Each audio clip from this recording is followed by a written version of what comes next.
Okay. Hello, good morning. I think we can kick off our meeting right now. It's 9 a.m. sharp Norwegian time. And as I mentioned, we follow Norwegian practice to start just on time our meeting. Good morning from foggy Oslo. Today the city is covered by fog, but the temperature is nice. Welcome to everybody, and thank you for participating at this webinar on the cooperation and activity in the space, bilateral cooperation, Italian and Norwegian cooperation.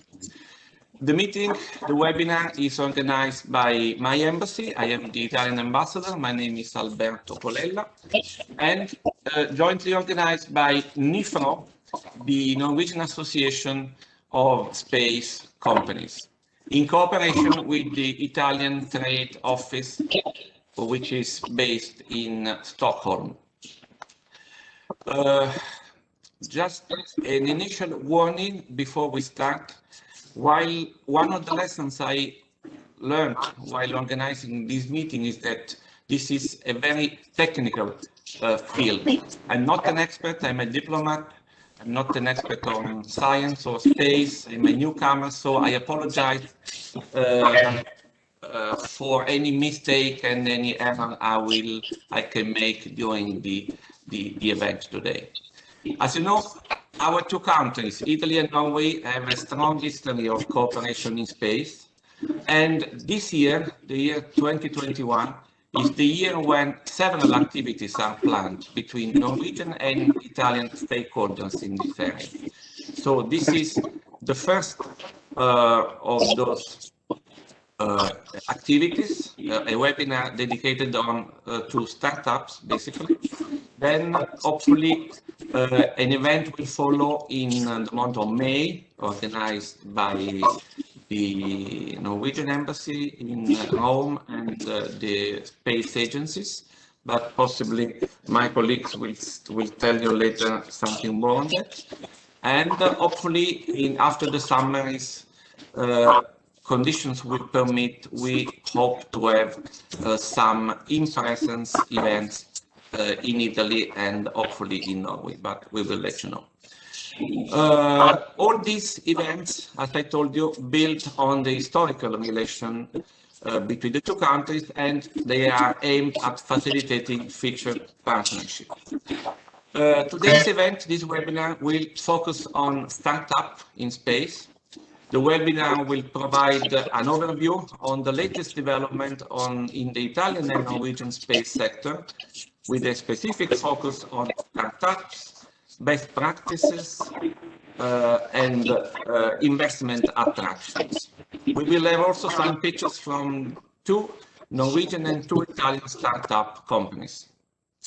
We are quite happy to see that there is a lot of interest in this area. We got a significant number of Norwegian and Italian stakeholders participating at the webinar, including companies, startups, research centers, accelerators, investors, and incubators.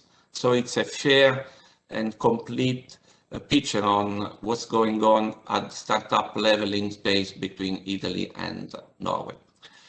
Let me just summarize what we are doing today. So basically the event will be divided into 3 parts. The first part, this part with introductions. After my introduction, I will give the floor to Mr. Mattiello, who is the director of the Italian Trade Agency in Stockholm, who is cooperating with the organization on this event. Then I will give the floor to Mari Eldon, to which I take the opportunity to thank a lot for cooperating, for participating and co-organizing with us this event. She's the director of NIFRO, the Norwegian Association of Space Industries, and she will tell us about the Norwegian ecosystem in space. I will then give the floor to Mr. Dave from the Italian Space Agency. Then afterwards, we will talk a little about incentives and investments in this field. I will give the floor to several actors from the Italian trade agencies and a number of Italian agencies working in investment attraction. Then I will give the floor to one of the directors of the Norwegian Space Agency for an overview of the Norwegian activities. And then finally, we will listen to the best practices and experiences of some Norwegian and Italian startups. So basically the focus will be startups, Norwegian and Italian startups, with the goal, of course, of encouraging cooperation, partnership. We will also, another focus will be on incentives for Norwegian investors wishing to invest in Italy in the space sector. Another focus will be sharing best practice, but probably the main focus will be on cooperation and interaction between the startup companies. For this reason, we are offering B2B sessions to interested companies. So whoever is interested in meeting online with other companies, you can just send a message on the chat box, which is active, and we will contact you in the next few days to organize the B2B meeting. Finally, questions and answers are welcomed, and that's it. And then we will conclude the meeting. We hope to conclude the meeting in the 2 hours which we scheduled. I hope everybody can fit in the time allotted to them. And that is the end of my introduction. Thank you again to all of us for participating. And I will give now the floor to Mr. Andrea Mattiello for a short salutation. Andrea, you have the floor.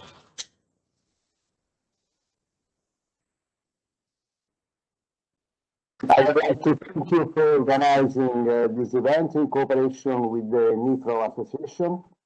I give my warmest regards to all the institutions, associations, and companies participating to this webinar. The Italian Trade Agency, which I represent, is a governmental agency which promotes and supports the foreign activities of the Italian companies in line with the strategies of the Italian Ministry of Foreign Affairs. We have a network of nearly 80 offices in more than 60 countries, providing trade information and services to the Italian companies in every foreign market. We also organize promotional events like participation to fairs, incoming of foreign delegations to Italy, seminars, webinars, market researches, and so on. The Stockholm office I represent is responsible for all the Scandinavian area and part of Baltic area. That means that we operate in 6 countries, Sweden, Norway, Denmark, Finland, Estonia, and Latvia. The event of today, this today event is a very good opportunity to illustrate the best practice of Norwegian and Italian aerospace industry with a specific focus on the role played in this field by startup companies. According to a recent report, the Italian aerospace industry is the 7th in the world and the 4th in Europe, and there are more than 500 companies operating in this industry. Many of them are very good, important, big companies with, like, for instance, Leonardo, Avio, but there are also many small companies and startups whose role could be enforced by new investments and partnerships. That's why we are here. This event is specifically dedicated to them, and we hope that this today meeting will encourage business contacts, partnerships, and investments on a bilateral basis. Our agency has a department specifically dedicated to the attraction of foreign investment, directed by Mr. Stefano Igro, who will illustrate the activity of this department during this webinar. And we also have a governmental agency in Italia, which is involved in an important program of public incentives and support for the creation of new companies and startups. So I'm sure that this event will give more opportunities to Norwegian companies and Italian companies to start business activities and to reinforce their cooperation in this important field.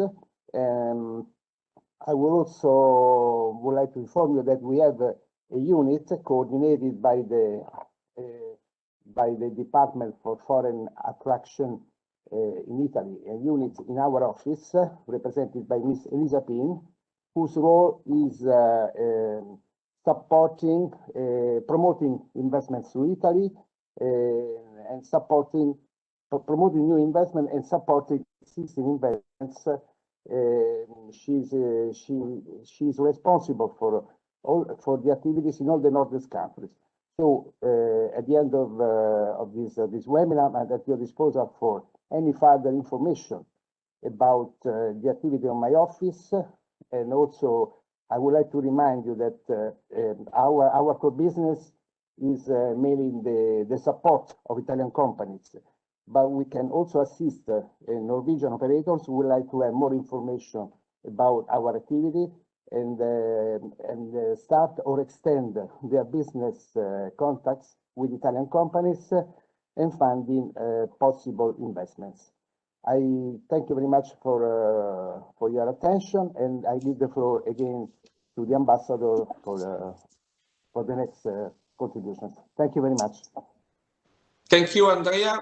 Very interesting, very comprehensive, your intervention, very useful, I guess.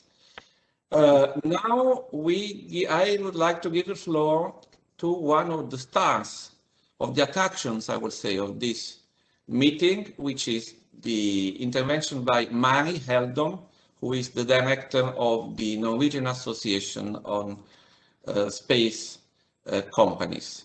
She will talk about the Norwegian space industry ecosystem, if I understand well.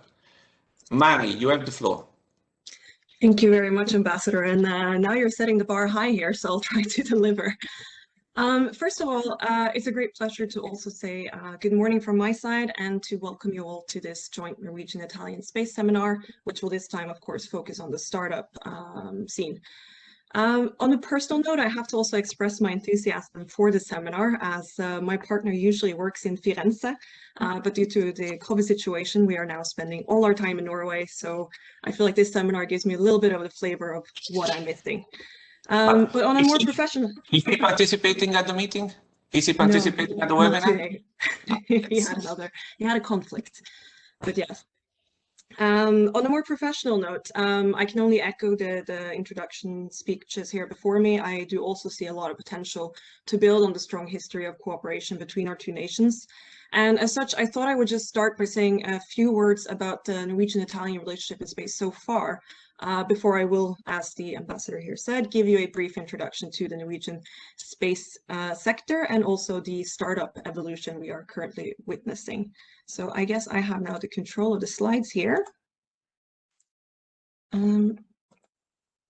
But I don't seem to be able to move it. Could you just go to the next slide, perhaps? You have the presenter role, so try again. Yes, no, yes, thank you. So, just a few comments on the Norwegian-Italian history of space cooperation. I think we can already remark that it has been strong. We have a lot of companies who have an extensive cooperation history. For example, the Kongsberg Group and Nammo have been working with several Italian launcher companies. And one of the examples is, of course, this picture here, where you see Nammo and Avio working together. In Norway, we are now seeing quite a strong development of the national space sector. We're also seeing more national initiatives But although we are doing more nationally, we are still quite a small nation, and European and international cooperations with countries such as Italy is absolutely key for us to move forward. And I thought it would be useful also to just remark that I think Norway and Italy has quite a similar interest and priority in terms of the what we would like to do in space. We are both, of course, members of ESA and heavily investing in the same programs, for example, within Earth observation, launchers, now also exploration, which is quite new for Norway.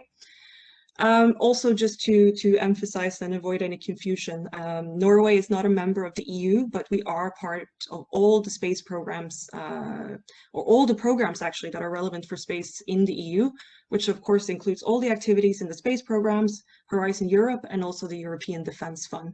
So perhaps there could be projects here which some of our actors could be interested in doing together. As in the whole world, I guess, we're also now seeing a increasing interest in space and defense. So I just thought I would also remark that, of course, both our countries are member of NATO, and perhaps there could also be some opportunities here. So this is quite a quick note, but I would just also like to say that on NIFRO's side, what we are happy to do is if there are any questions on these things or interest in cooperating, we are happy to facilitate for dialogue between Norwegian and Italian actors who are curious about any of these opportunities. Let's see here. I thought I would just also give you one slide on the Norwegian space industry, because I recognize that perhaps this is a little bit unfamiliar to most of you. So I heard from the previous speaker here that the Italian space sector has about 500 companies, and I think here we have to admit we're a little bit smaller. I would estimate we have around 50-60 companies active in the space sector, but this is growing rapidly. But while we're not so many, we're quite productive, and we see that the sector has an annual turnover of approximately 8 billion Norwegian, which is approximately 800 million euros. Our industry has global position in a number of niches and are present in the whole value chains and in most market segments, from downstream to upstream. And I'm not going to go too in details here, but from anything from downloading data to building components. And of course, we're now seeing a rapid development where we see actors expand their capabilities and also the market segments they're in. And I guess most of you have heard about the Andøya spaceport, which is currently being developed up north, which has the ambition to be the first spaceport in Europe to have launch capability for small sats into polar and sun-synchronous orbits. But we're also seeing new things. I guess most of you saw the Perseverance landing on Mars last week, which was very exciting. And one of the 7 instruments on board here was actually built and developed in Norway, the Rimfax georadar. So we're seeing now that there's a lot of new projects going on that Norwegian actors would like to partake in. And I thought I would also mention the small sats that are now of growing interest here in Norway, where I believe perhaps Jon from the Space Agency will remark on a bit after. We have already seen some cooperation between Norwegian and Italian actors. But that's all I will say on this for now. And I thought I would use the remaining minutes just to give you a little bit of a taste of what's been happening here in the last few years. So I thought I would just remark on some of the developments we've seen since 2018. So space startups, I think we have to admit, are quite new to us. We have of course had some in the past, but we've never seen such a wave of them which are coming through right now. And I think much of this is due to the fact that we got an ESA BIC in 2018. I think now it's been 2 rounds and 9 companies that has been incubated, and we're seeing a lot of interest and they're doing a lot of good work. So if you have an interest in contacting them, you will see the webpage at the bottom here. And it's the lady in the white sweater here, Christina, who's in charge of this. So I'm sure she would be happy to answer any questions you might have about the BIC. NIFRO actually only started accepting startup members in 2020 when we decided that it would be very valuable to include the startups in the larger space ecosystem. And since then, I'm happy to report we've received 11 members in the short time, and we're in dialogue with a number of other ones. But I still think we have to be honest and say we're still developing our offer to the startup community, and we have several initiatives now ongoing.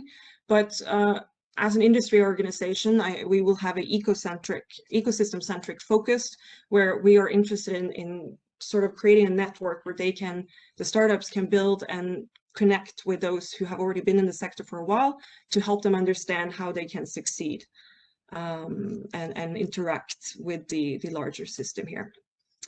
In 2020, we also got a very new exciting center set up. The Center for Space Sensors and System, CENS, was established at the University of Oslo. This is what we call a Center for Research-Based Innovation, which is of course then, as the name implies, the research thing which is then to be commercialized. And the center has teamed up with a number of industry actors, including some startups already. And they will do now, I mean, they just got started, but they will start now on work packages where they look at technology and solutions for everything from low Earth orbit and satellites to technology and solutions for Moon and Mars. So also a very exciting new development there. And again, I've linked the webpage in case you want to know more about it. I thought it could also be interesting to remark that in 2020, ESA established a partnership with NTNU called ESA Labs. I believe you have several of these in Italy already, so I'm not going to go into what they mean. But I thought it could be interesting to mention, just to show you that Norwegian actors are now actively reaching out more and establishing new partnerships. And the NTNU, which is one of the big technical universities here, have a very interesting ecosystem in the sense that they already have a small sat labs, which are currently developing satellites. And they also have a very interesting student community where a lot of startups have spun out of, including the two you will hear from a little bit later. And then in the last few slides, I would just say a little bit about what's also in development. And as I mentioned, we are currently here in Norway developing a launch port for small satellites at Andøya.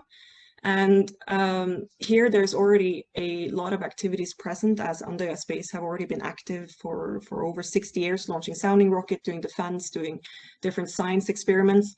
But to sort of capitalize on all these new initiatives that are now happening and the existing expertise, it has also been decided that there will be an innovation center called New Space North set up in relation to the launch port.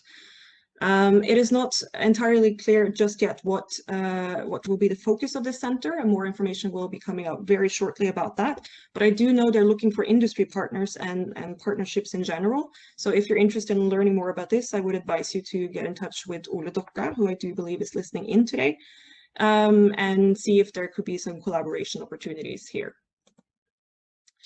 I think it's also important to remark on the development of talent, because if we are to do anything interesting or exciting in the future, we do need the best and brightest wanting to join the space sector. And I think we're here seeing some very positive developments. I already touched upon the student body at NTNU, but we're also seeing student associations now emerge at all the big universities, and they are growing and doing a lot of interesting things, from participating in student competitions to organizing events. And I think it's also fair to say that we are seeing that these very, very competent young people are also very innovation oriented. And a lot of the startups are driven by these people who are extremely enthusiastic and talented at what they're doing. So that's also an exciting development. But just to summarize, so in terms of key messages, I think we have to be honest and say we're still learning to work with and facilitate for startups. So this is why we're very excited for the seminar today, to also hear a little bit about how you approach this in Italy. But things here are developing fast, so we're just trying really to hang on and keep up with all these startups that are coming out and try to facilitate for their success. And as there is already an overlapping opportunity in terms of which programs we are part at the European level, but perhaps there could also be bilateral interest or just pure commercial initiatives. We do see a strong potential for developing the Italian and Norwegian space cooperation, and therefore we are very excited about the event today. And I think I will conclude there. Thank you. Thank you, Mari. A lot of information, a lot of suggestions, a lot of opportunities. This is very good. I also would like to connect to what you said at the beginning in relation to the European Union and the cooperation among countries and agencies. I was reading yesterday that last week there is a new plan of action presented by the European Commission on the synergies among civil, space and defense industries.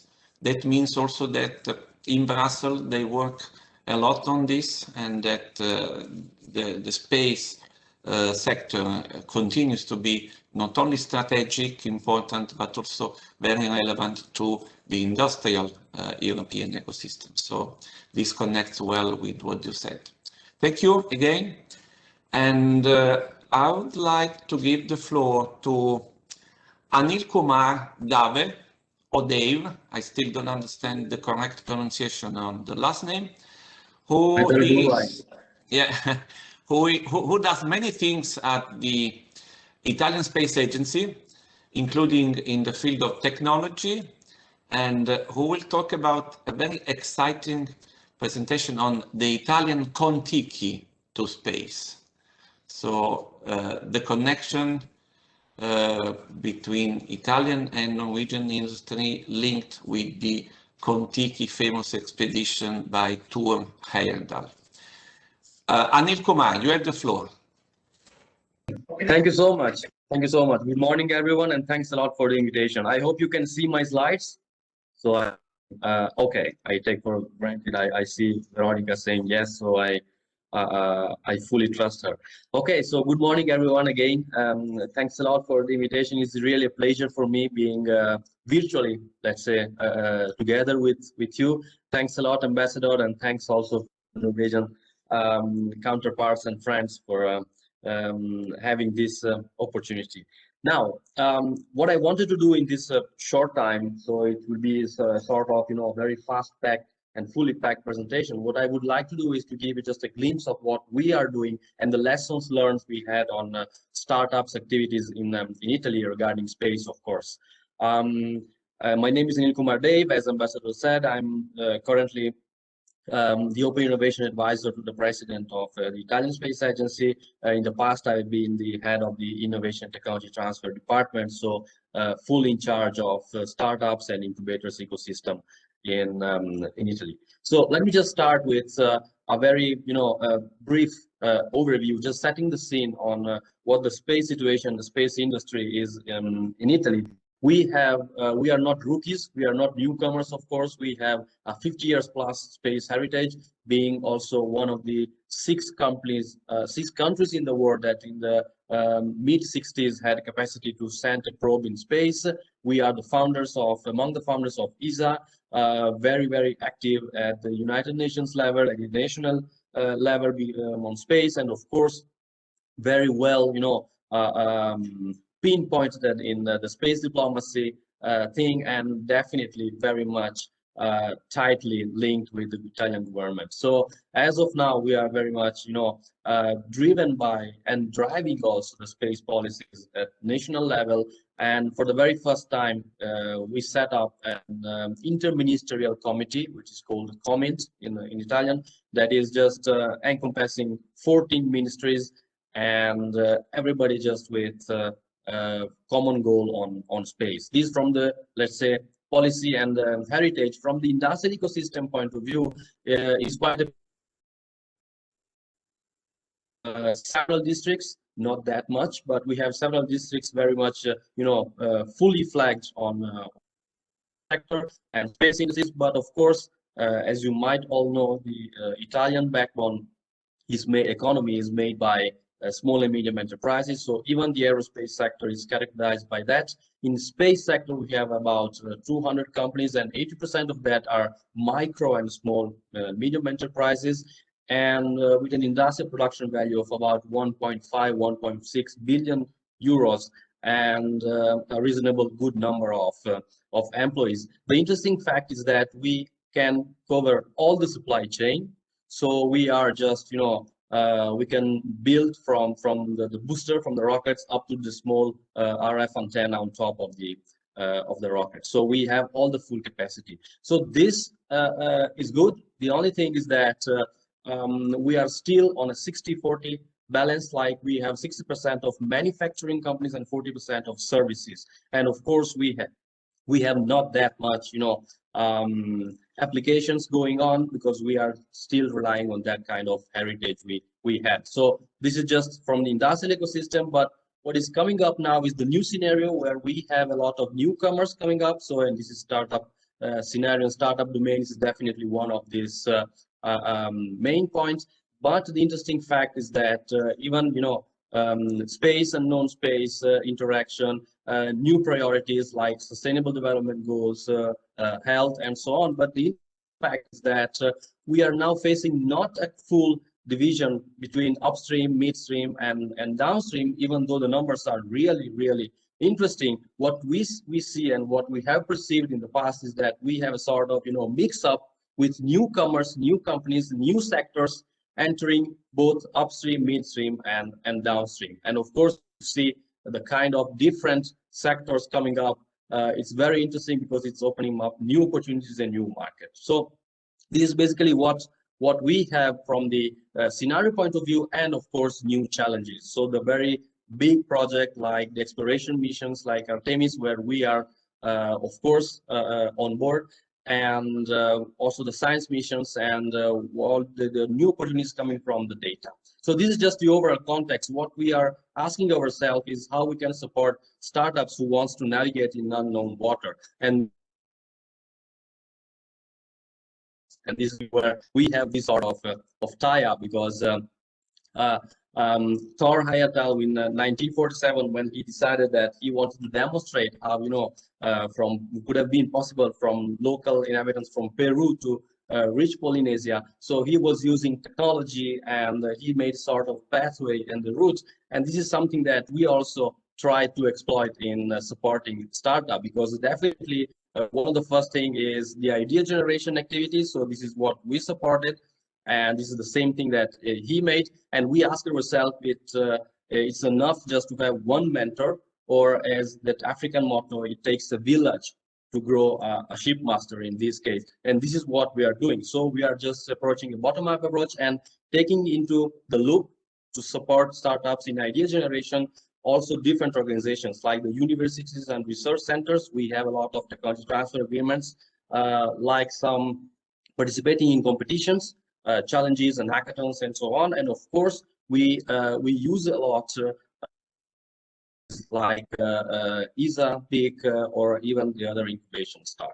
Then the other part is supporting startups in building solid foundations. So learning is a continuous process, and this means giving them not only the technical resources, but even how to build up on financial resources and other perspectives. So we work a lot on finance, so engineering finance, venture capital, and so on. We work a lot on the new business models, supporting also through our ecosystem. We also set up a foundation, a no-profit foundation to support technology transfer on from space and non-space. And of course, we work a lot on IP assessment. The same thing, Thor Heyerdahl, he started with 9 balsa tree trunks. So we need to build solid foundation also to start. The same thing is the team and technology. So we work a lot, both ASI and ESA, and also research in industry. We involve them a lot as a subject matter expert, and we are going towards best of breed model. So we are just pinpointing the best capacity and best competencies we have in Italy in different sectors, moving from Earth observation to navigation positioning system, up to microelectronics, big data, AI, and so on. And we are supporting startups to enter in touch with these, let's say, best of breed people and competencies. This because the startup alone cannot do that much, because we want them to, again, to match with the fact that if you want to go fast, you can go alone, but if you want to go far, you have to go together. So we are just trying to set up this sort of ecosystem for startups. Of course, the second and other most important thing is helping them, supporting them in designing a sound pathway, so avoiding the death valley. And this means, tracing the route. And this is the interesting part. Since the last couple of years, we are joining forces with space and non-space. So we are working a lot, let's say, on all the pathways. So starting from the seed and incubation, So the angel involving angel investors coming from non-space sector as well, and then the scale-up, accelerators, and the lift-off. So it's funding and also venture capital. I'll tell you a bit more about VC later. So those are the lessons learned so far, because we are still learning. So the first thing is that, of course, we need new competencies, and we need to support startups on, growing up their competencies and their skill sets. Also in relations with universities. We launched last year the very first national research day on space. It was quite interesting, and we are now matching up also with industries. The second aspect is the mixed finance is the new black. So we are starting a lot working on finance engineering. So supporting also not only, the conventional public support, but also venture capital, CVC. So we have a lot of examples here. So it's like, mixing up European funds with national funds. So the CDP is a national instrument, but, talking for Norway is like, having the SITA, the SIVA, or Skattefond or Innovation Norway, mixing up all these different instruments. Then we discovered that cross-fertilization is really, really a good key. We are using a lot of the space projects and programs and technology transfer collaboration, of course, in sectors like medtech, oil and gas, and so on. There is an interesting activity, and this is for the oil and gas. The University of Stavanger just launched the very first pump and pipes agreement, and this was launched this year, by the way, end of last year, sorry, the presence also of the Consul General of Houston, Mr. Hilde Skorpen. And this was interesting because it's a mixing up of oil and gas, med tech, so medical technologies, and space. So you are at the front end. What we do definitely in this, cross-fertilization and open innovation is we benefit a lot of the relation we have with the industrial association. We have 3 industrial associations, and I'll come up later with that. But the cross-fertilization basically is on contaminating different initiatives. So we use the space industry, space competencies, and non-space. Those are just 3 examples of 3 startups that won recent competition we made, and you see that the keywords are very much coming from different sectors and different areas. This empowering entrepreneurship definitely is on supporting new business model, supporting proof of concept, and is at the end of the day space economy. We are the first space agency with a space economy department ad hoc, just launched last year. The open innovation part is basically the funnel of startups. So we also envisage how we need to put together space and non-space, and this is what I was telling you earlier. So we are lucky enough to have 3 associations that are basically fully representing all different aerospace companies and industries in Italy, and we are working a lot with them in having startup as a sort of innovation driver, innovation key. Last but not least, go international. This is what we have learned on startup support. So we need a lot to go out to have our startups to go abroad, support joint ventures. We work a lot with ITA, ICE. I'm sure later on we'll come up with some interesting opportunities. And we also work a lot on different instruments and tools, but maybe in the Q&A session, I will go deeper in that. So who knows, maybe later on through a joint venture between an Italian startup and a Norway startup, we might have someone from Italy applying or able to apply also to some local and funding instruments. So in very brief, coming to an end, those are some of the figures we have reached so far. So we have overall 195 incubators in Italy. Of course, I'm talking about non-space. We have 2 ISABIC. The second one we will launch in, I guess, less than 3-4 months. So we hope before summer with a very new approach. We have launched last year 1 VC fund dedicated to space, and we have seen an overall increase of 300% of investment in space startups overall, so from space, non-space sectors. And we are participating in almost 10 competitions internationally and challenges for startups. So coming to an end, space is not the only thing that today is connecting us, Italy and Norway. Thor Heyerdahl passed away on 18th April 2002, and he passed away in Colla Micheri, which is a small town on top of Liguria in the area of Savona and the region of Liguria.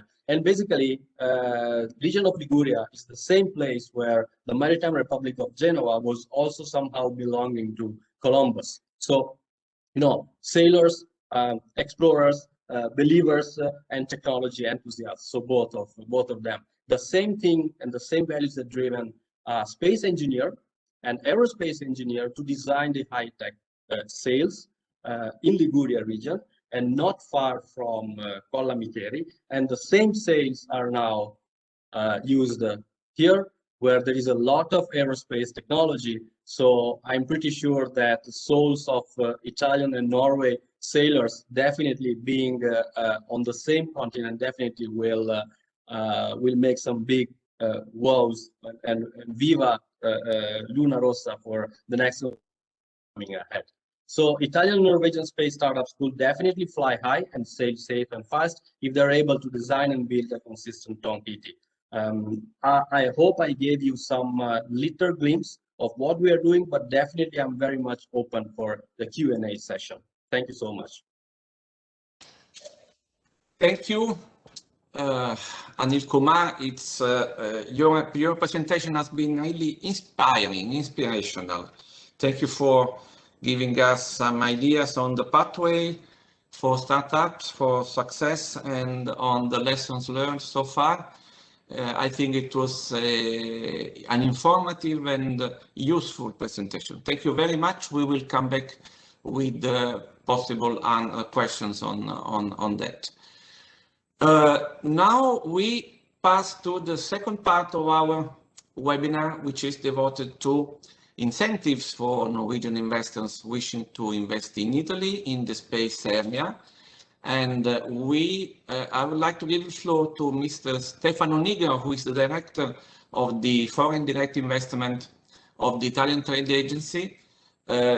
He will, together with Antonella Keller and Antonio Sgro, talk about the Italian business environment and the investment opportunities and incentives. Stefano, you have the floor. Thanks, Ambassador. First of all, very welcome everybody, and let me thank the Ambassador Colella, his team, our office in Stockholm, and all the colleagues to organize these events.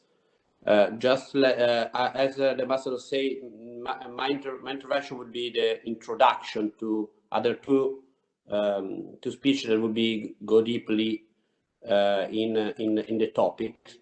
Let me just show the screen. I think that you'll be able to see my presentation. I will be focusing just on two main points. The first one is why you should evaluate to invest in Italy whenever you decide to go abroad and to look at a market abroad. And the second is what is the support that we as ecosystem, Italian ecosystem, can provide for those of you who are interested to invest in our country. Italy is one of the top countries in the world in many different fields. We are producer, we are manufacturer, we are good in research and development. We are well known for our creativity and the capability to create patents. And it's not strange, therefore, that we are in the top rank, also of an interesting ranking made by Atikern in the last 3 years. That is the ranking of the country that the investor look at whenever they decide to invest. Italy is in the top 10 for the last 3 years, and I would like to say is the best ranking that we had in the last 20 years. So it's the right time also to look at our country. In the aerospace, as we listen and we will see later on, we are one of the top country. We are one of the top 7 country in the world for revenue. We are a country that invests in R&D, but we are also a country that look at startups. We look at the startups even because our know-how is very, very differentiated in the entire territory. In 11 of our 20 regions, there are university, research center, district, clusters. And this is very, very value that we can add for those of you who are interested to look at our country. How we can support you, as I say, as an ecosystem. We make a joint venture with Invitalia, and that's why we had this three-part presentation in order to better assist the investment from the very beginning. That is your country, in which we have an office in the area and a person fully dedicated, that is Miss Elisa Pin, under the direction of Mr. Mattiello, through all the process and the last mile that is made by Invitalia in the support of every aspect of your investment. We cooperate strictly with the Ministry of Foreign Affairs, obviously, with the embassy abroad, but also with the other ministry in Italy for the biggest investment that are coming. There is a special committee for attraction of foreign investment that, with the aim to facilitate the investment in our country. And we cooperate with the regional governments, with the association, with all the main Italian agencies in order to better support your investment in our country. We decided to be focused on 26 markets, and we have a person fully dedicated on all those 26 markets. And Stockholm, that is our base for the area, is one of that market. And as I said, and the colleagues later on will show better, we have a fully pocket of free of charge services that we can provide for those of you who are interested to our country. Therefore, my suggestion is please go and keep contact with our office in Stockholm, with Elisa Pin, with Mr. Mattiello, and invest in Italy. Thank you.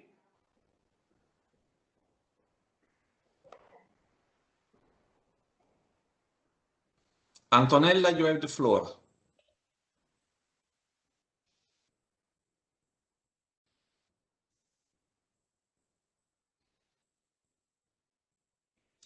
The microphone. Thank you.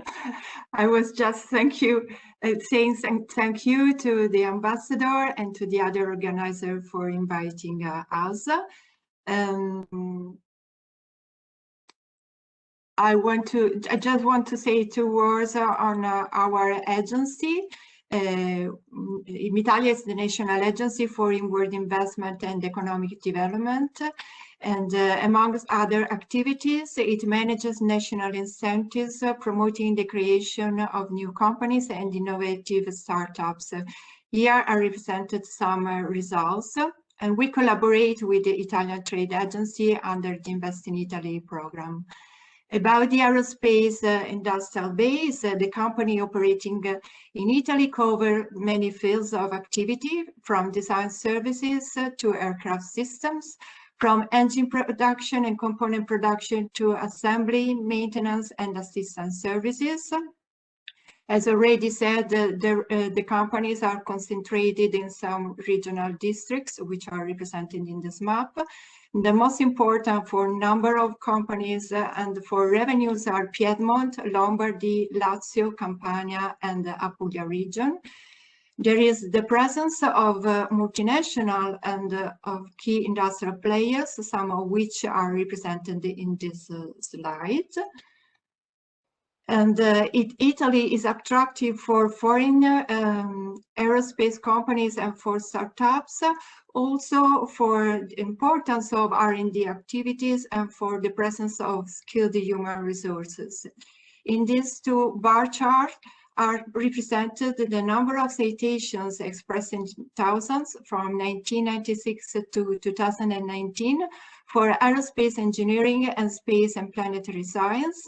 And as you can see, Italy ranks amongst the top countries for both fields of research. The presence of skilled human resources is due also to many universities, which are represented in the map, which offers aerospatial and astronautic engineering courses.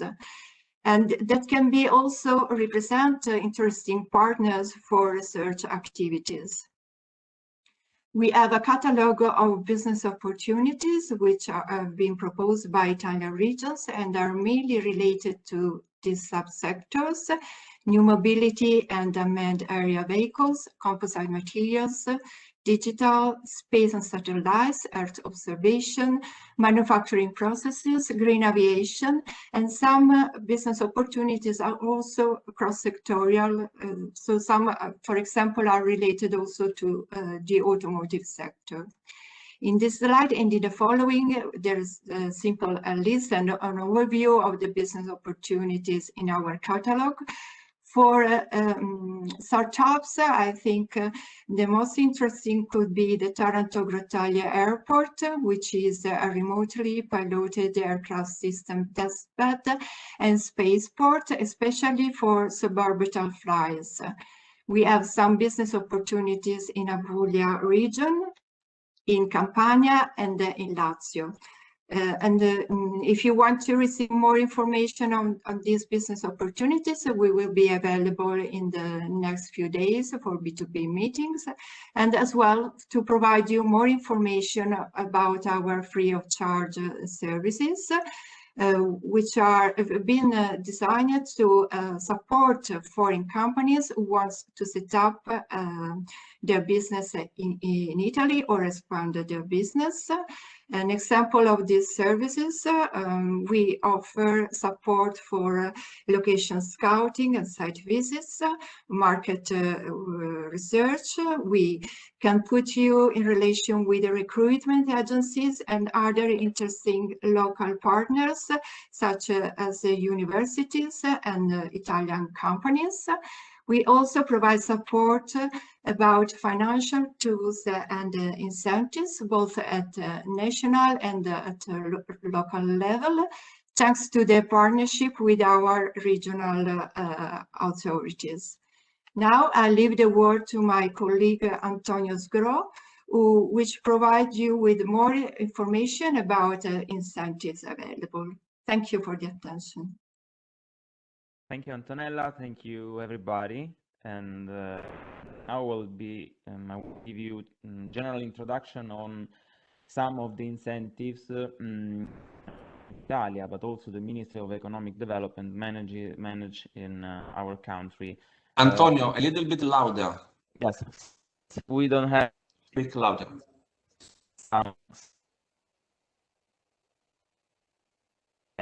First of all, the Italian Startup Act introduced several benefits for a startup.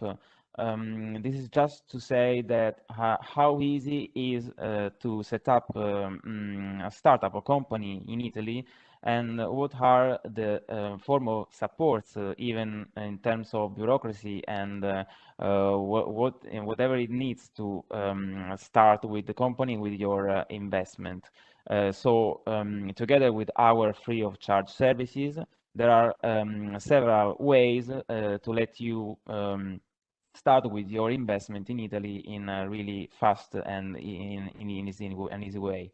Invitalia, moreover, has developed in the last years a specific startup system, including a specific set of financial tools and services for the birth and development of innovative startups and small and medium enterprises. Within this system, we included incubators, business accelerators, business angels, trade association, venture capital funds, and so on. And we consider the opportunity for startups to enlarge their network, but also to have the direct form of support to develop their business ideas. Among the financial tools, we can also include the first and mainly interesting incentive scheme, which is Smart and Start Italia, which is aimed at the support and creation of innovative startups with investment plan between 100,000 euros and 1.5 million euros to be implemented into 24 months. These incentive schemes is mainly related to startups with strong technological dimension, which I think is the case for the aerospace sector, and operate in the digital economy or enhance research results. There are three ways to apply. You can be an already set up company in Italy, small size with no more than 60 months, or you can be an individual or a foreign citizen with a startup visa, of course, if you need it. This is not be the case. Or a foreign company already established abroad, but willing to set up the offices in Italy. And how Invitalia will support you? Invitalia will provide an interest-free loan up to the 80% of the total investment. The percentage can increase up to 90% if the startup is composed by women or young people under 36 years old, or if it includes also PhD coming from abroad and willing to move to Italy. And moreover, startups which have operative offices in the southern regions of Italy, where, as my colleague were saying, there are several relative important clusters for aerospace. You will be able to repay only a part of the loan. So basically, startups in southern regions will receive a non-repayable grant. What are the expenses included? We can include investment costs related to plant, machineries, equipment, certification, hardware, software, and so on, and also running costs, which all must be related to the need of the startup in terms of development or improvement of their technological solution. So we're not talking about just an introduction or an entering into the Italian market, but we are talking about giving to you the tools to develop your idea in Italy. Then I will some general information about other incentives. Of course, the first one, Smart and Start, is mainly related to startups and small companies which are going to start the initiatives in Italy. But Invitalia manages several incentive schemes in order to support even larger investment in the case in which after your first phase you would like to improve your investment. So we will be able to support you in all the different steps of your investment, from the basic idea to the large investment with the development contract related to projects with more than 20 million euro of eligible investment, but also supporting R&D. This is mainly related to the fact that also companies together can propose their investment plan and access to large investment schemes. Moreover, finally, we can include several employment bonuses to support the hiring of people, apprentices, excellencies, young people, researchers, women, and so on, and also several tax credits to support your investment. As you can see, we have several solutions. I won't take more time about this topic, so we will be able and be available to answer to your question whenever you want in the next days. Thank you. Thank you very much, Antonio, and thank you to all the speakers so far who has given us a very comprehensive and good overview of both how Italy works with its startups and work to secure investment in Italy. That is very interesting for us to hear more about. And next up, we're now switching to the Norwegian perspective, and we're going to hear a bit about how the government here is working to promote space startups. And we are very fortunate to have with us Jon Haag, and Jon is the Director for Enterprise Development and National Space Infrastructure at the Norwegian Space Agency. And Jon, the floor is yours. Thank you very much, and thank you to the ambassador as well and to ITA for organizing this event. I must say, when I learned that we were going to talk about startups, I was a little shocked, because I was thinking about what are we actually doing for startups at the Norwegian Space Agency, and I had to dig a little, because actually we don't have a specific policy for startups, but we should have one. And when I see what my Italian colleagues are doing, I'm really inspired.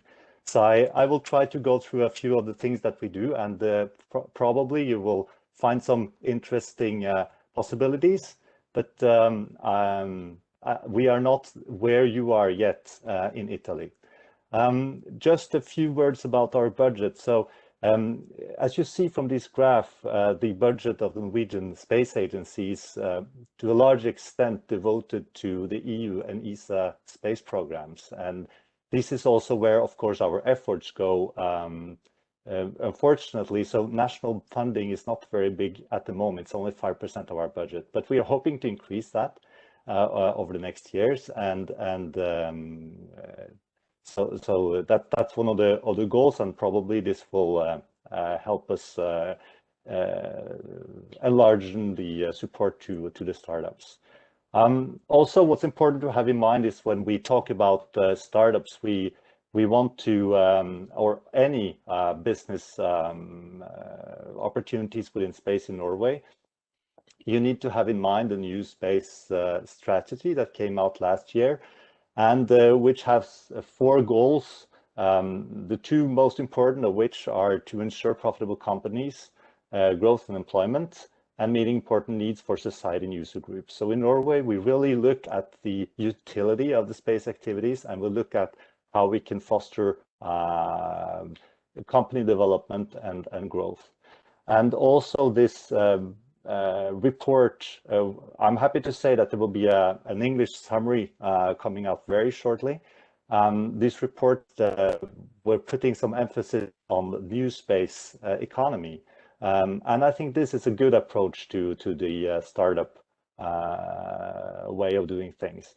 So when we look at our approach, I would say that it's really that we are encouraging now, based on this strategy and the enlargement of the space industry into more companies, going more into downstream activities. I would say based on the new space paradigm, which is to get more private funding, more entrepreneurial approach, and also tech transfer from and to space are important factors here.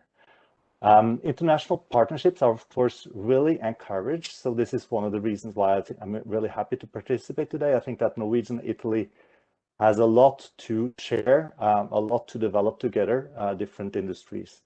And also, when you want to participate or to collaborate with a Norwegian company, think about what are the strategic policy areas of Norway, because this is really where our efforts go. It's very much linked to the high north, to climate and environment, to maritime surveillance, civil protection, transport and research. And also, as Mari also was mentioning, we have some niche areas where Norwegian companies are strong today. So maritime surveillance is one of them. The spaceport she mentioned also in Andøya, space propulsion. I mean, we work. Norwegian companies work with Italian companies on launchers today. We have communications, which has been strong for a long time in Norway. Artificial intelligence, robust technology from oil and subsea, and also microsatellite technology. Now, when we look at funding schemes, as I was saying, we don't have a particular funding scheme for space startups in Norway. However, we do collaborate a lot with both Innovation Norway and with, of course, Kjell Innovation and the ESA BIC in order to promote the funding schemes we have for startups. And as I was mentioning, we have the ESA funding and the EU funding, which are the pillars, and we are collaborating strongly with both Innovation Norway and Kjell Innovation in order to get this funding out to space companies. and startups. And I also wanted to talk a little bit then about these three pillars. So starting with Innovation Norway, I think Innovation Norway is well known to many. They provide capital expertise mostly to Norwegian businesses, but Italian businesses and startups can also get on indirect funding if they collaborate with Norwegian companies. So their efforts are not sector specific, but of course, in collaboration with us, we try to together encourage space development. And we have also had some small-scale projects together with downstream activities. So needless to say, you have to fulfill some minimum requirements in order to get funding from Innovation Norway. So specifically for startup, Innovation Norway can provide advisory support, of course, and then some financial support in terms of clarification, market clarification grants, commercialization grants, also startup loans. Please go to the website if you want to have some more information about that. And I know that we also have a representative from Innovation Norway online today. Of course, EU, as we participate in Horizon Europe, EU funding is extremely interesting now with the activities of the Cluster 4 being set up today and seeing what Cassini can do for Norwegian and Italian startups, how they can collaborate within this framework. I think it's something we should look at over the next weeks and months. The Business Incubation Center was mentioned also by Mari. They have managed to recruit 9 companies already and is providing support to startups in Norway. So this is also a very good framework to use. Here are some of the companies that have been supported so far. Some are present here, or most of you are probably present here today. Now, if you look at this Norwegian Space Agency and how we try to support business in general, but also startups, is that we have a 3-step approach. We have some national funding. As I said, it's really limited, but we try to use it wisely in order to help companies to build up. Companies, startups can probably have already been through some support by Innovation Norway, probably, or maybe by the BIC as well, and they come to us and get some R&D funding to complete their funding picture when working with the Business Incubation Center, and also to look at the feasibility of their technology, and then we help them through this national funding into the EU and ESA R&D programs, which again should lead to some commercial products that can go into ESA missions, the EU space program, and also the national missions. And we have very good, should I say, experience with this model. Of course, I should mention that in Norway, since we're a small country, we really work closely together, all the different actors within the space sector. So I mean, the support that we give to the companies is as important, I think, as the funding in the support in finding their way in the EU and ESA jungle. So we try to support directly as much as we can, give advice and guidance. These are some of the ESA activities, areas, and funding schemes within ESA. I will not go into detail here, only say that we use the technology programs, both ARTIS, GCP, and TDE, as much as we can, and we are developing new initiatives specifically dedicated to startups now within the GSDP. We call it Tech Hub, where they can partner up with with some kind of research foundation and get some support from them. Lastly, just to recall some of the priorities that we put emphasis on when we give support and funding to companies. We look at the space relevance of the technology. We look at to which extent the technology and product is innovative, and of course the national significance, as I mentioned. So thank you very much for your attention. Thank you, Yoon, for your presentation, which in a way complements what has been said and illustrated before. Thank you very much also for the cooperation between the two space agencies. I know that you are working with the Italian Space Agency for a number of joint activities and events. Before passing to the third and last leg of our meeting, I would like to just tell you a couple of practical information.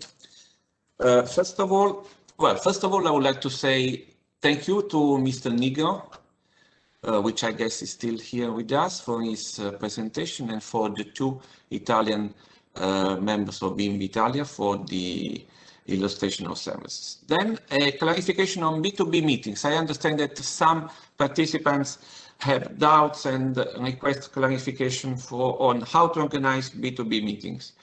Basically, we sent to all participants yesterday a list of the participants, of the confirmed participants, with the name of the company, a short description of the activity, the website, and the name of the participant.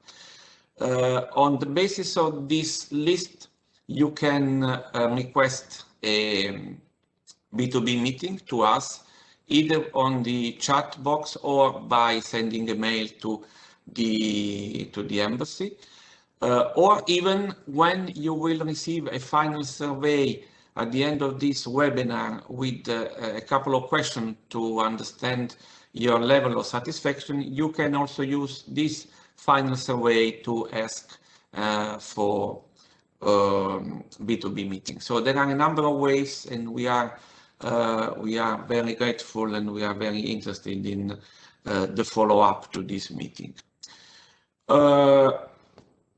What else? Another information, the presentation. Well, first of all, this meeting has been recorded, and in a couple of days, possibly tomorrow, you will find it. You will find the recording of the meeting on our website, the website of the embassy, and also on the website of the embassy, we will publish the presentations which have been illustrated here, so that you can have a full opportunity to review everything of interest that you could find. And then finally, I see that we are perfectly on time, so I'm happy. We have now the best practices session. Two Norwegian and two Italian startups will tell us about what they do, the challenging, the opportunities, the experience, the lessons learned. I will introduce now the first of these companies, AICO, which is an Italian company working in a very complicated field, which is automation of space mission. To be frank with you, I don't really understand completely what it is about, but probably Davide Vittori, the head of business operation of the company, will help us to understand. Davide, you have the floor. Thank you, Mr. Ambassador. Thank you very much for the introduction, and thanks also to the Italian Embassy in Norway for organizing this wonderful event. So again, my name is Davide. I am the head of business operations at AICO. We are a deep tech startup based in Italy, and we develop artificial intelligence for a multi-planetary future. So as we all know, public and private companies are investing significant resources for what will be the next phase in our evolution as a species, which is to colonize other celestial bodies. So we're not talking about, or we're not only talking about something that will happen within our generation, but probably by the end of this decade. So it's right around the corner. And here at ICO, we want to support such an endeavor and provide the AI ecosystem underlying our expansion beyond Earth. So our company started with the ambition of automating spacecraft operations. So to contextualize how it works right now, usually, is that there are operators in mission control centers that provide tasks to the satellite in orbit, telling it what to do and when to do it. For instance, charge batteries, take pictures, send the data to Earth, and so on. Now, in an environment where constellations of hundreds, even thousands of satellites are becoming increasingly common, such a model is not scalable and it's not sustainable, therefore. So here at ICO, we want to solve this problem. Now, let's take as an example, and hopefully, Mr. Ambassador, this will be helpful in explaining better what we do.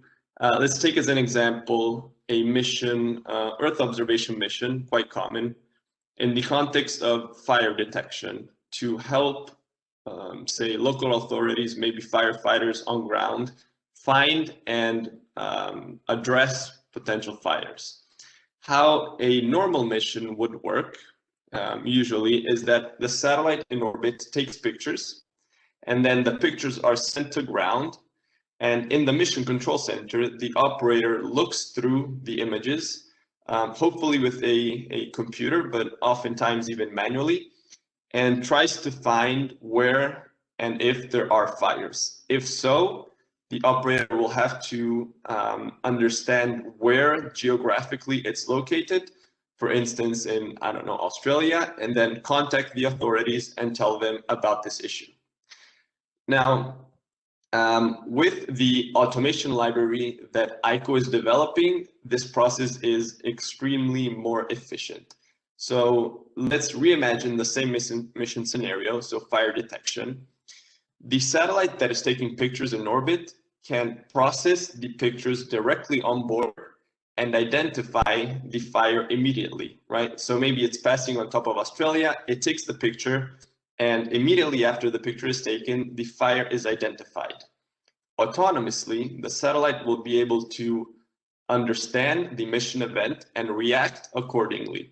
So maybe it could turn its camera toward that specific point. It could change its orbit, its attitude, the orientation to take as many pictures of that point as possible. And if the satellite, if there's a constellation of satellites, the first spacecraft can even instruct the other satellites within the constellation to turn towards that specific fire and take many pictures of it. So when the satellites pass on top of a ground station, they can prioritize, first of all, the data. So maybe send down the images with the fires first. And then the operators on ground will be able to have a better picture of what is going on because they have much more information about that fire. They will be able to understand, for instance, how large it is, where it is going, how fast it is spreading. And then the local authorities will be able to respond in a much more effective way. Now, as I was saying, spacecraft automation is only the first field of application that ICO is working on.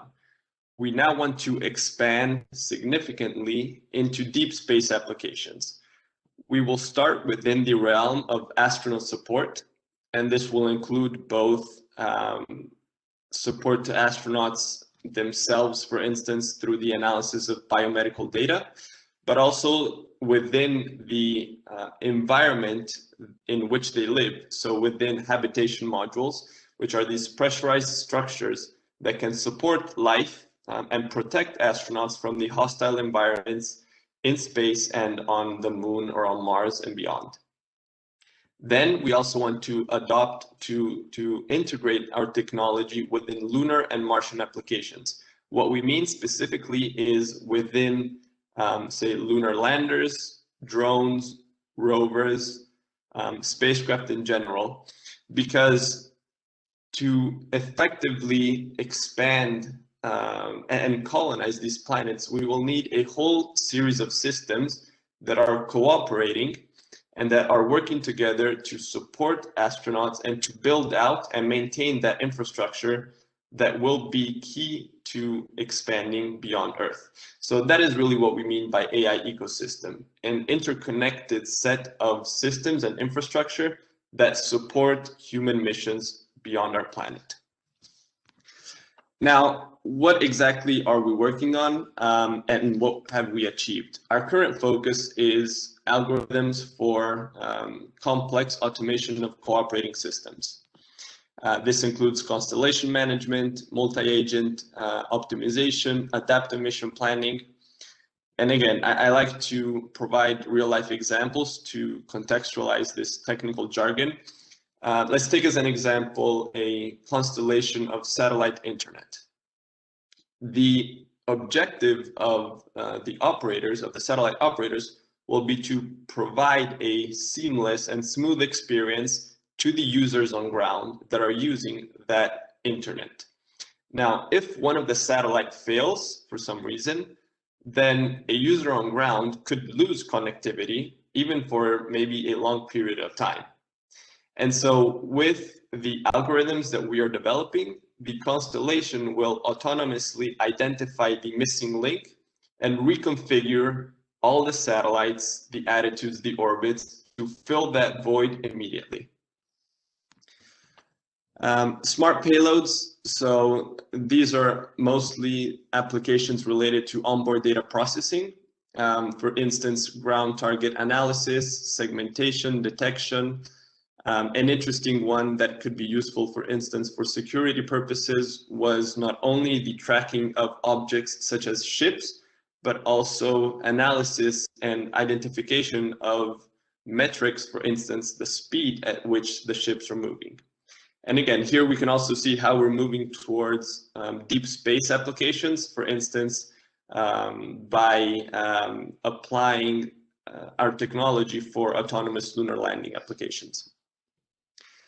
Trend analysis. So these are, again, implementation of AI algorithms for applications such as predictive maintenance, which can extend the lifetime of satellites, but also classification, correlation, and so on.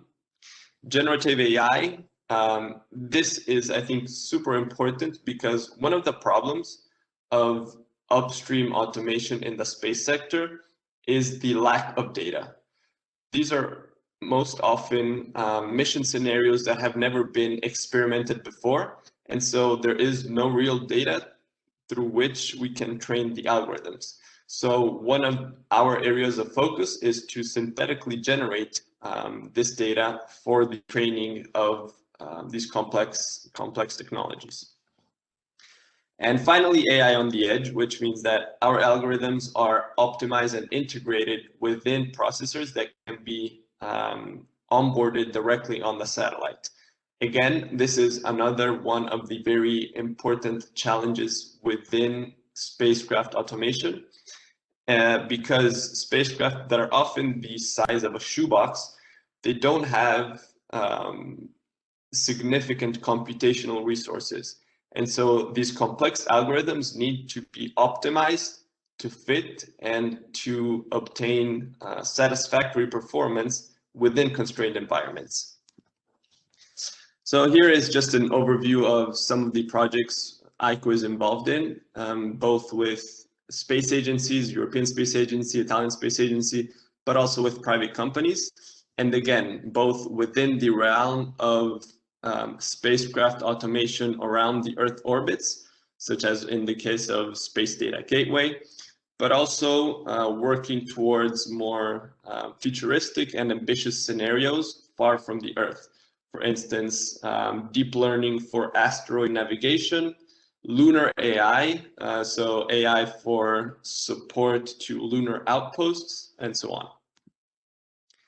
A few words just on the company. We were founded in 2017. The first few years were focused around product development for this spacecraft automation library that we covered. 2019 was really a milestone for technical achievements. We were the first company in Europe to demonstrate deep learning algorithms in orbit.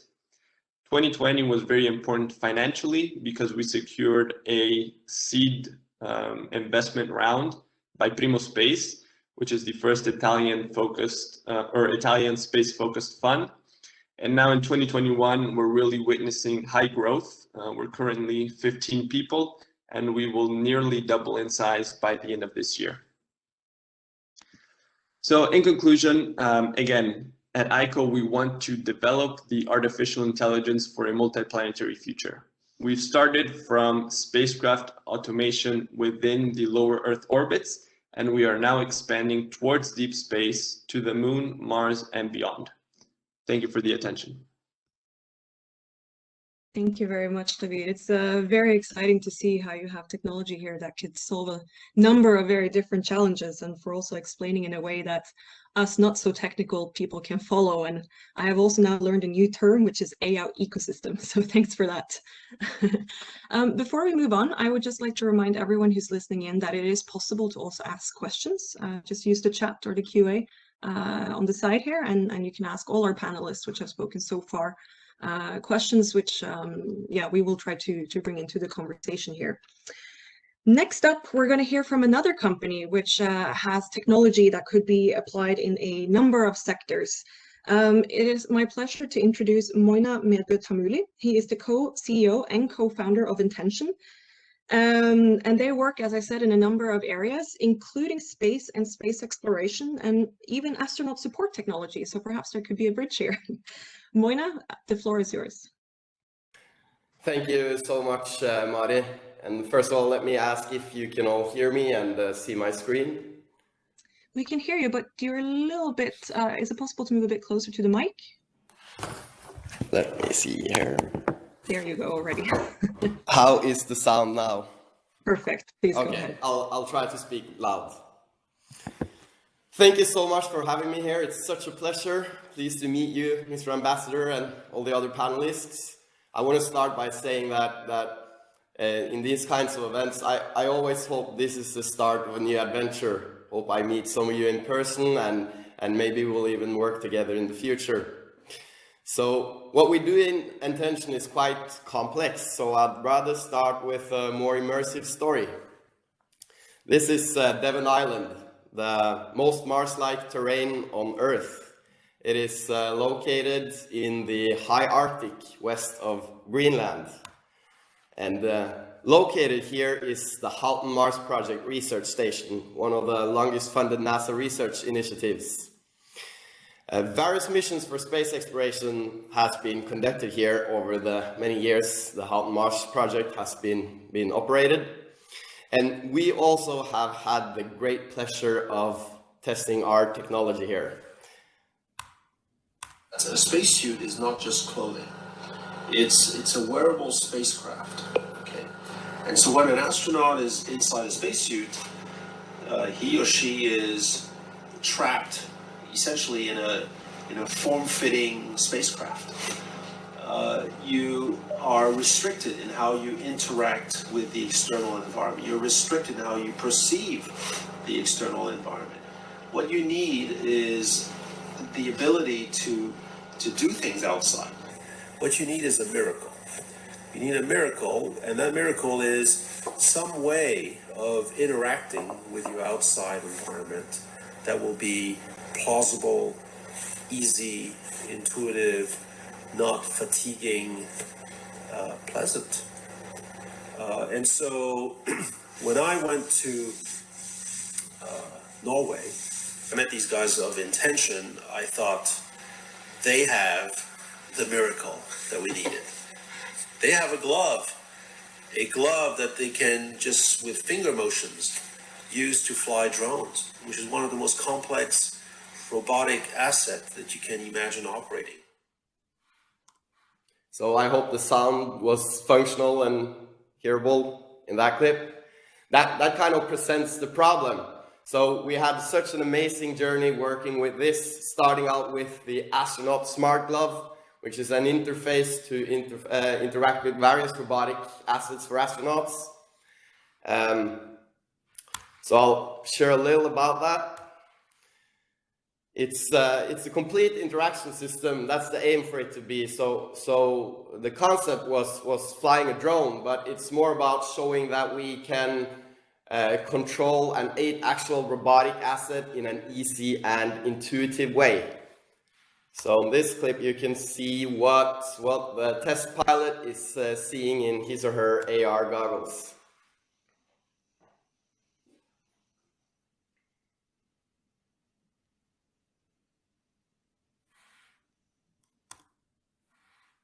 And this work has led to several publications, which we are very happy to be a part of.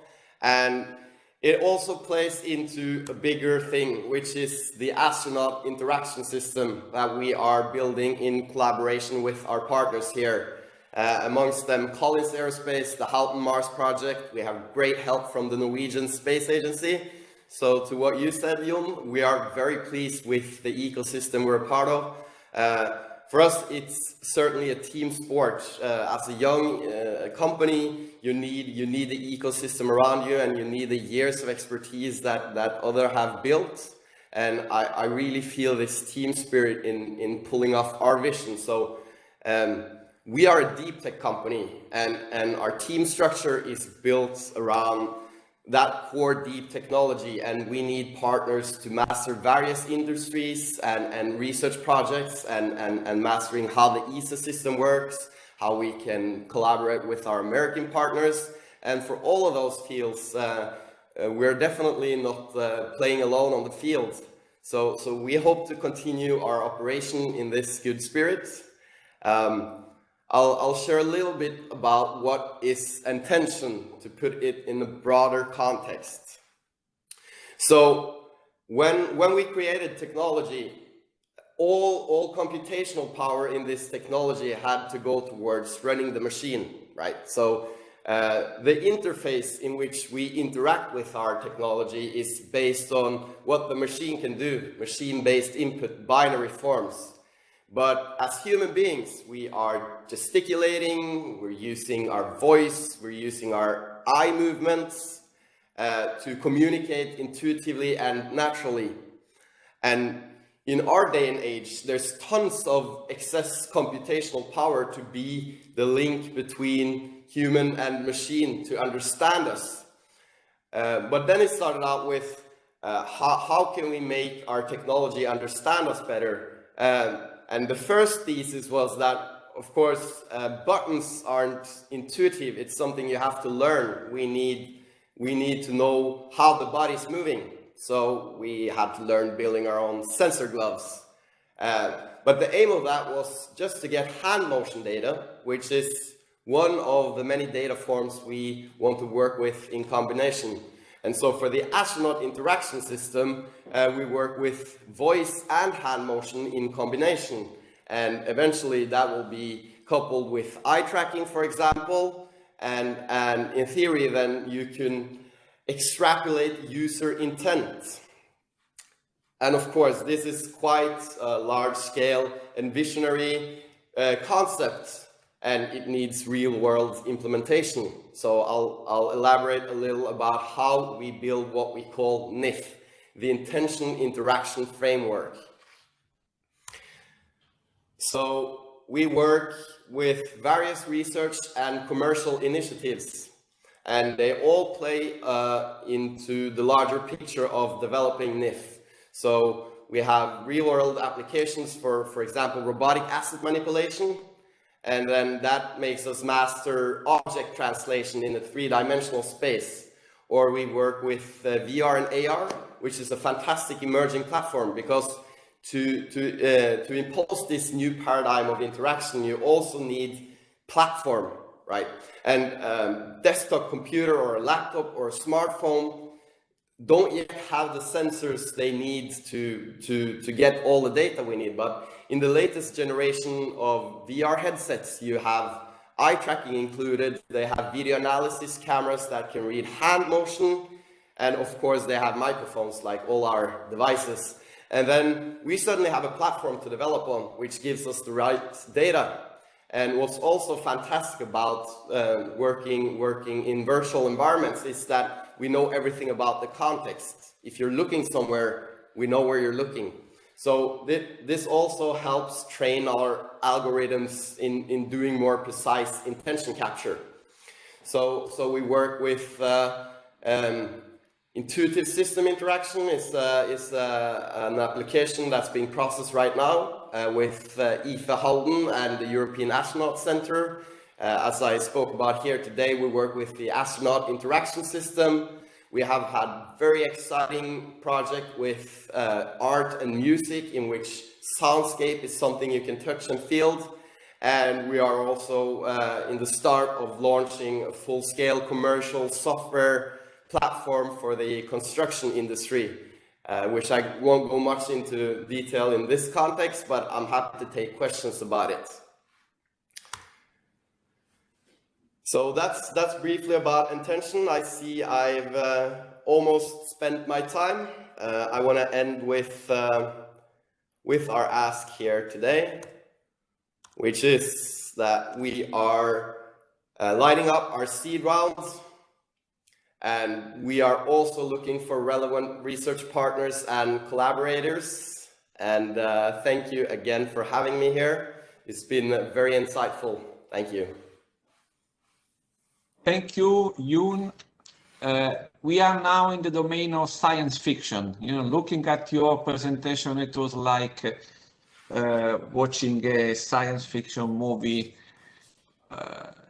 digging into the future. It was really fascinating and stimulating. Congratulations. Thank you so much, Mr. Ambassador. It's again, I like to say that doing my job here, organizing these events, gives me the opportunity to learn a lot, and this is probably one of the main features of my job and one of the reasons why I love it. But now we have another, hopefully fascinating as well, presentation by G-Matics, which also work in a complicated field, which is the field of geospatial data integration, which is not completely clear to me as a concept, but I will give the floor to Marcello Maranesi, hoping to have a clarification on that. Thank you. Go, Marcello. Thank you, Mr. Ambassador, and thank you to your team for having organized this workshop. Thank you also to NIFRO for their support to the event. And I will try to give you an understanding of what the geospatial information is. Basically, our mission is to make big geospatial data ready for the use of expert people, but also non-expert people operating in various economic sectors. We have a number of technology innovation that are pushing us, fostering us in our field. Basically, we have a number of satellites, something like 600 satellites that will be launched in the next 5 years. So we can count on the Copernicus program, the European Union Copernicus program with the large Sentinel data, also on commercial satellites and on mini satellites that work in constellations.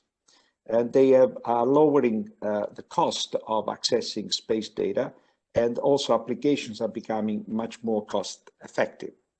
Second innovation is about artificial intelligence. We use artificial intelligence techniques of various kinds, neural networks, deep learning, to extract information from this data. So to make the processing of the data automatic as much as possible, and to integrate with other information. What do we mean by geospatial information? Information that has a reference to a location. Also, for example, economic data, not only statistic data, business data can be located over the territory, over cities, over infrastructures. Infrastructure themselves are placed in specific locations. So if we add this geospatial dimension to our analysis, we much better understand the cause effect and the evolution trends. And the third innovation is about cloud infrastructure that enables even a small startup to provide operational, reliable services, because we do not need to make big investments, but we can use pay-per-use processing resources. Then to grow.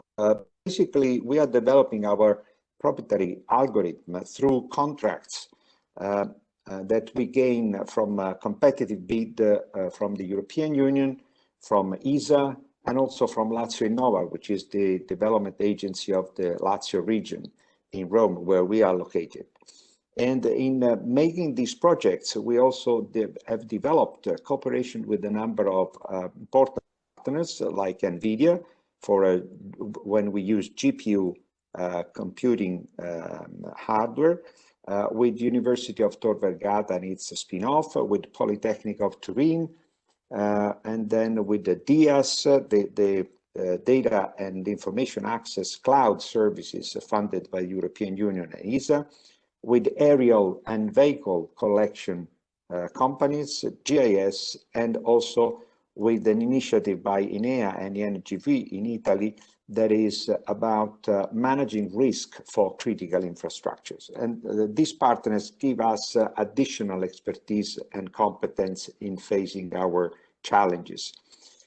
Quickly, a few examples of our services. The first one is MAFIS, Multiple Actor Forest Information Services, that we are developing within a contract with the European Space Agency. Here we use various types of satellite data to measure the above ground biomass, which means the quantity of wood which is within a certain piece of forest. And we use random forest techniques to analyze that and basically to regularly monitor the changes due either to natural events like forest fires, to illness, to droughts, but most specifically due to human exploitation of forest. And this service is useful for public administration to provide authorization, and also to the industry in order to plan in advance their purchase plan for their activities in various sectors like furniture, pallets, and paper. We are bringing MAFIS also within cities to deal with urban forests and green areas. Here we are using also aerial data with the LiDAR and orthophotos in order to basically map every single, and to we use Copernicus data to monitor the phenological phase of the trees and their health status, in order to give alerts for maintenance to the services of the municipality. And the trees provide ecosystem services like reduction of air pollution, reduction of the heat islands, reduction of noise, reduction of water runoff. And we are going to measure these various ecosystem services. Another service is network monitoring and alert. So here we are detecting both tree encroachment with aerial electricity lines or anthropic interference. So people building house too close to the electric lines or over a pipeline. And this service is again based on artificial intelligence on various types of data. So we use lower resolution data for continuous monitoring and higher resolution data for detailed analysis. And the benefits of this service is that utility companies can concentrate only when and where it is needed. They do not need to cover the whole infrastructure with their in-field people, in their in-field staff. Another service that with INEA is to implement a data-driven artificial intelligence-based model for analyzing and predicting the status of the sea. This is important for many purposes, for energy, marine energy production, for transportation, for coastal management. And the advantage of having a data-driven model is that it will need much less computing power and much less time to produce the output, so that the possibility of producing various outputs and ensembling them will improve the reliability and the geolocation accuracy of the service. So something that will arrive at determining, let's say, 100 meters by 100 meters, how the sea state is going to evolve. And this will support all for the offshore operations.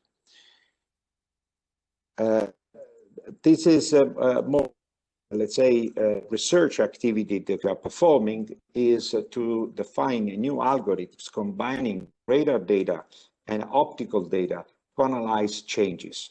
So to detect changes that can be of interest for public administration that have the task of managing the territory, or utilities and other industry that have assets over the territory and want to protect them.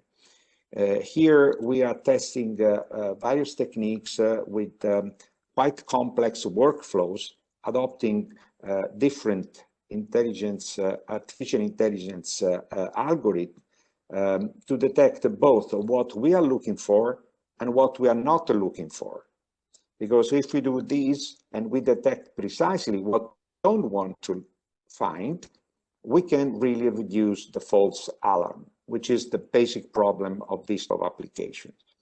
Then we put all our results together with user-provided data into a WebGIS platform that enables access to the services, enable further analysis by the end user, and mostly do not need the end user to make any internal investment to use the service. They do not need to go to their IT department to make changes in their systems, which normally cost money and a lot of time. And a couple of further examples of the employment of our techniques are one about wide area customer base analysis. For utilities, we identify buildings and we correlate these buildings with their, let's say, contracts for supplying of water, of electricity, and so forth. And we put this in connection with the cadastral data. And so we enable them through other sophisticated analytics to understand the behavior of their users and identify trends, but also illegal behavior. And in terms of illegal behavior, we can use these techniques to monitor let's say, illegal use of the land in terms of spontaneous settlement, of dump, of waste, and detect illegal houses. And the purpose of these services, so-called soil consumption alert, is to enable basically municipalities to intervene as soon as the problem starts materializing and before it consolidates. So timeliness is a very important aspect of our activity, and artificial intelligence is basically enabling automatic and systematic information extraction from satellite data, but also from aerial data, from drone data, and from other databases. And the interest we have in this workshop, just to conclude, is that we would very much like to develop some form of cooperation with the Norwegian companies, because I think when we look into ESA and European Union projects, they favor international cooperation. And so here we are for cooperating with Norwegian startups or even bigger companies. Thanks a lot for your attention. Thank you very much, Marcello. And I only hope that some companies take you up on that offer and get in contact afterwards. So thank you very much for that. I have already one contact. Oh, perfect. And it's working. Great to hear. Okay, last but not least, we have Ola Eid from Orbital Machines. Now, Ola is the co-founder and also in charge of business development at Orbital Machines. And I thought this would be a very good company to include today. So I'm very happy that he accepted, because as we know, both Norway and Italy are very interested in launcher technology. And Orbital Machine is developing an electric turbopump for launch vehicles. And in addition, Ola, I understand that you had some exciting news yesterday. So without making any spoilers, I will let you explain. Thank you so much, Mari. And I'm really happy to have the chance to represent Orbital Machines at this event. And it's been a pleasure to follow this event so far. So yes, my name is Ola Eid. I'm a business developer and co-founder of Orbital Machines. And we are developing electric turbopumps for launch vehicles. Now, turbopumps are propellant pumps that are pumping propellant into the chamber.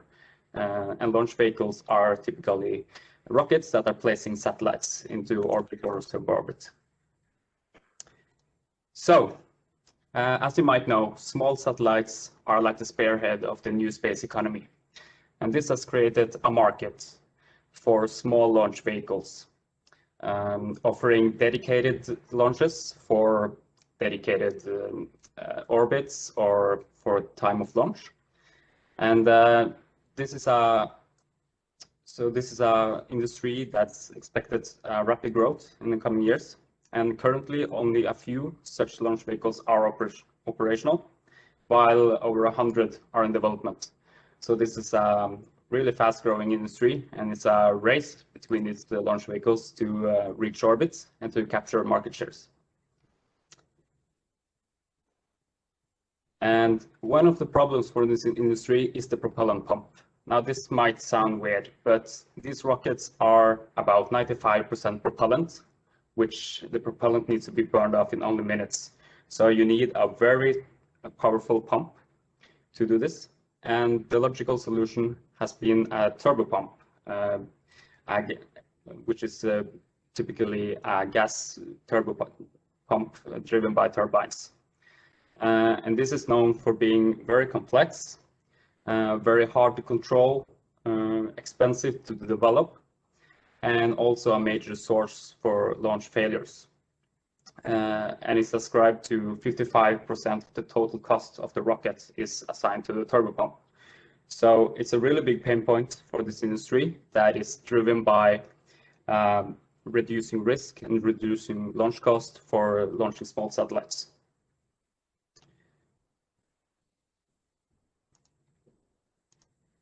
But things have happened in the technology of batteries and electric motors, especially in the last 10 to 20 years.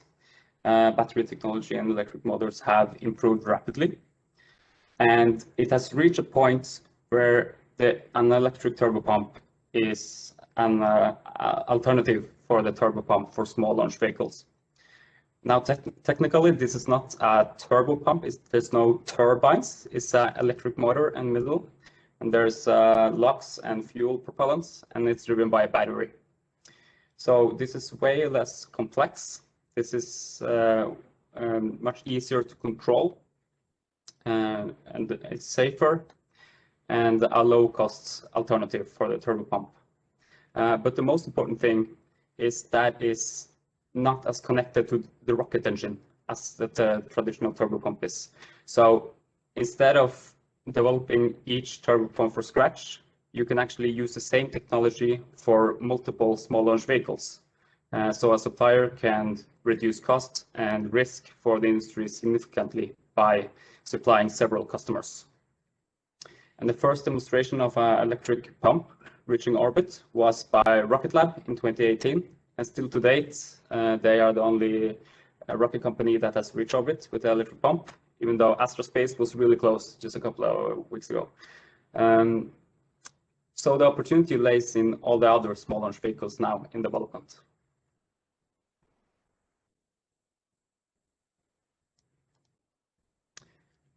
So we are actually a spin-out from Copenhagen Suborbitals.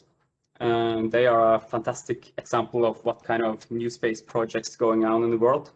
They are a fully volunteer and crowd-funded space program with the goal of sending the first amateur astronaut into space. And they will do this with the Speaker rockets. And a problem occurred when they needed a turbo pump for the Speaker rockets. And we came along and started working on an electric pump. We decided to spin out the company based on the demand in the market for electric pumps and the possibility of standardizing the technology. So since 2019, we have been developing an electric turbo pump for the Speaker rockets rocket engine at 100 kilonewton. And we are planning to perform a full-scale static fire rocket test this year. So this is we are using this as an industry demonstrator of our electric pump technology. And just recently, we signed the first commercial contract with a French small launch vehicle company called Venture Orbital Systems. They are developing a micro launcher called Zephyr, able to a payload capacity of 70 kilos into orbit. And these two projects along are two typical rocket engine sizes. So these two projects are fundamental for making a parametric design of our electric pump, so we easily can transfer our technology to most of the small launch vehicle industry. Yeah, daily operations. Since we just signed our commercial contract, we are in a growth phase. We have recently grown from 3 employees to 10 employees, in addition to a bunch of students working on our case. And we have opened a subsidiary in Berlin for production and testing. So in addition to our offices in Norway.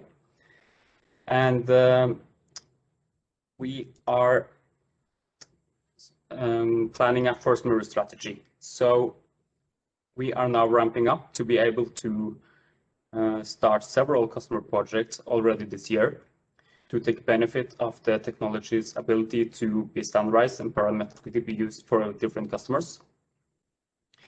And this means we are ramping up funding as well. So in just a couple of weeks, we are launching a European-wide investment campaign, which are open for space angel investors and space investors all over Europe to invest in our company. So if you're interested and know someone who's interested in that, you should check out our webpage at orbitalmachines.com for more info. And then we're also planning for an equity round late in 2021 to ramp up our business. So we're kind of going from startup phase with 3 employees with 10 employees, 15 employees in a short amount of time to really ramp this things up. And our experience is that I think if we started this company 5 years ago, we wouldn't have this much support. But I think a lot of happened in the Norwegian space environment in the last couple of years, like ASABIC coming up, and a lot of student organizations have popped up, and there are a lot of students actually working on rocket science right now. And Norwegian Space Agency have been an ambassador for us, so I'm really happy for the timing of launching such a company. And we also believe that nobody is doing big things alone, so it's important for us to connect with Italian actors and the global space environment to really do the big things we vision for the future. So that's, yeah, and also we need to say hello to our partners, Copenhagen Suborbitals, Norwegian Space Agency, SI Incubation Center, SINTEF, which is one of the research centers here in Norway, and Innovation Norway, of course, for financial support and networking. Yeah, so if you got any question, please ask or send me a mail. Really excited for the upcoming investor campaign, so hopefully that will go well. and we are really excited for the future. Thank you. Thank you very much, Ola, and it's super exciting to follow you guys, and I think you have, as you noted, hit a very good timing, and hopefully today can contribute to also getting some Italian partners. I see that we are running out of time, so unless you disagree, Mr. Ambassador, I think I will just try to wrap it up. Perfect, I see thumbs up. Great, so I would just like to wrap this all up by thanking all our government representatives for explaining how you work with startups. I think that has been an inspiration from both sides, and that we have a lot of learning to do in exchanging on these topics. As we can clearly see, startups in Europe in space is an emerging thing which is happening very quickly. And thank you also to the startups who participated today to show us what you are able to do and inspire us with where this is all heading. So I think this has been a great seminar in that sense.